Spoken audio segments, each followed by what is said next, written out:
This is David Hadbawnik reading from my BlazeVOX book, Fieldwork. July 9th.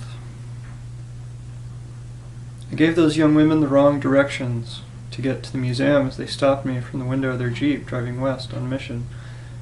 And even though she asked me again, turn right, and I realized just then I was wrong, I didn't correct myself because I was more concerned with her believing me than actually being right. July 10th.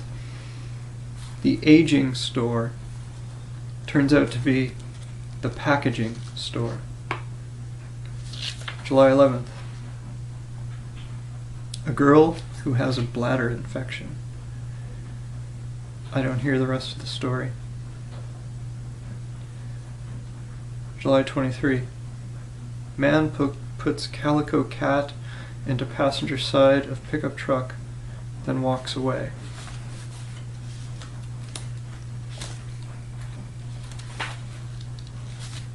August 6th. After a bus zooms right past me, I have to wait over half an hour for the next one. When it finally arrives, a guy comes running out of the park, and I, with irrational resentment, think, he better not catch this bus after all the shit I had to go through. And I really take his appearance as a personal affront. But it turns out he's just running. August 11th. 3 young women ask me to take their picture, but immediately decide against the spot they'd chosen as too cold and assume me along as they stroll to another place.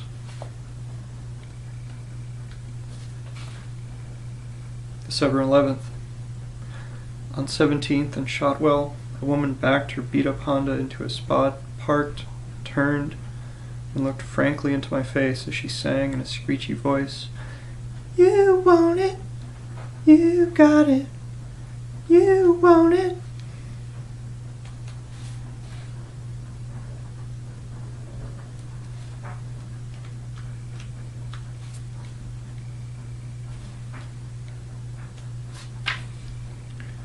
March 4th. There was a moment of absolute weightlessness before the bus moved. I hung there, frozen in the act of bending forward to remove my backpack before sitting down. Then the bus moved, and I was poured into the lap of a young woman who smiled faintly my apology. August 2nd. Different kinds of waiting for the bus. 1. Stand very straight, peering into the distance, willing the bus to come. Active waiting. 2. Passive waiting. Stand complacently, not really looking, but facing in the direction from which the bus will come. 3. Indifference. Consciously look in the other direction, pacing, but still occasionally sneaking a glance or glancing at watch. 4. Disgust. Complain silently, gesture sharply, shake head and walk away as if to say, "I've had it," but then turn and come back to number 1.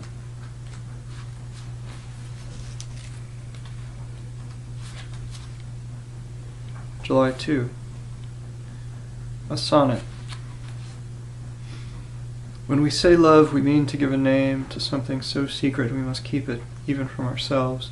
The calling out to the friend, the love cry, the woman carrying a quart of milk, all these things sacred, coming one time, only this moment, and only when there is absolutely nothing else to say, no other sound to make. A pigeon flattened right in front of my house, the blind cat hunches its shoulders as I walk past and out, down to the street. This feels like the first day, and I can't remember where my car is, or when I'll have to move it again. Holy.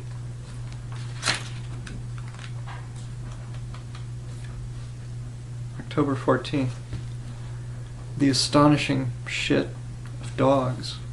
Rich red-brown, often with undigested bits of food in it, beaded, sculptural, coming out in little balls or soft serve and one big bubbly lump warm in my hand through the plastic bag.